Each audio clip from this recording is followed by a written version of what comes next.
फसदाई मोदी हुकूमत मकबूजा जम्मू और कश्मीर में आज़ादी की आवाज़ों को खामोश कराने के लिए वहशाना और सफ़ाकाना ताकत के इस्तेमाल के अलावा खौफ और दहशत का माहौल कायम करने में मसरूफ़ अमल है, ताकि अहले कश्मीर को मौजूदा तहरीक आज़ादी कश्मीर से दस्तबरदार कराया जाए, जिसमें लाखों कश्मीरी अपनी जानों से गुजर चुके हैं और आज भी कुर्बानियों का सिलसिला जारी है। दुनिया की नाब निहाद सबसे बड़ी जमहूरियत जद्दोजहद आज़ादी में मसरूफ़ी अमल कश्मीरी अवाम के बुनियादी हकूक़ से मुसलसल इनकार पर बेनिकाब हो रही है। फौजी तैनाती वाले मकबूजा जम्मू और कश्मीर में क्रैक डाउन, घरों पर छापे, तोड़ फोड़, लूटमार, खवातीन के साथ नारवा सलूक और बड़े पैमाने पर गिरफ्तारियां मामूल बन चुकी हैं। कश्मीरी नौजवानों को बतौर खास निशाना बनाया जा रहा है, क्योंकि किसी भी कौम का सरमाया उसके नौजवान होते हैं। लिहाजा कश्मीरी नौजवानों की आई रोज गिरफ्तारियां, उन पर काले कवानीन का इत्तलाक, उन्हें भारतीय जेलों व उक़ूबत खानों की जीनत बनाना और उनके मुस्तकबिल के साथ खिलवाड़ करना भारतीय हुक्मरानों का पसंदीदा मशगला बन चुका है। 22 अप्रैल को बहस्तरन पहलगाम में फॉल्स फ्लैग ऑपरेशन के बाद 3000 से ज्यादा कश्मीरी नौजवानों की गिरफ्तारी अमल में लाई जा चुकी है,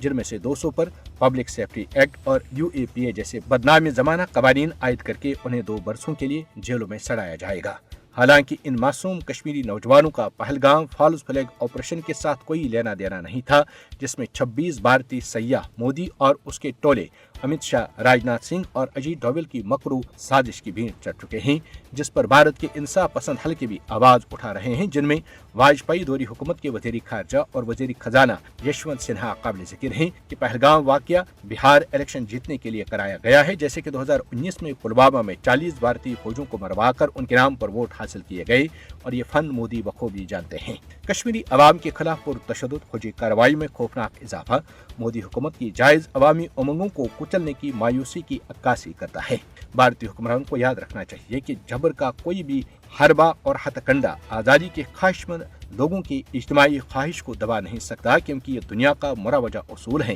कि अवामी मुज़ाहमत को शिकस्त नहीं दी जा सकती। भारतीय हुक्मरानों को यह भी जान लेना चाहिए कि फौजी ताकत का इस्तेमाल मसले कश्मीर की सियासी हकीकत को खत्म नहीं कर सकती। भारत कश्मीरी अवाम की मुखालिफाना आवाज़ों को दबाकर मुतालबे आज़ादी को नहीं रोक सकता। भारत के आहीनी हथकंडों के बावजूद कश्मीरी अवाम की आंखों में आज़ादी का ख्वाब जिंदा है। ये भी याद रहे कि कोई भी कब्जा हमेशा के लिए नहीं रहता, और कश्मीरी अवाम की बेमिसाल जद्दोजहद भारत के तारीखी जबर को खत्म करने का बाइस बनेगी। तारीख गवाह है कि सल्तनतें ज़वाल पजीर होती हैं, लेकिन मुज़ाहबत का जज्बा हमेशा जिंदा रहता है। कश्मीरी अवाम का हक खुद इरादत कोई मुतालबा नहीं, बल्कि एक ऐसा हक है जिसे बैनुल-अक़वामी कानून और अक़वाम मुत्तहिदा की करारदादों ने तस्लीम किया है। आलमी बरादरी को मकबूजा जम्मू और कश्मीर में पूरी आबादी को मुनज़्ज़म तरीके से खामोश करने के लिए भारत और उसके जालिम हुक्मरानों को जवाबदेह ठहराना चाहिए।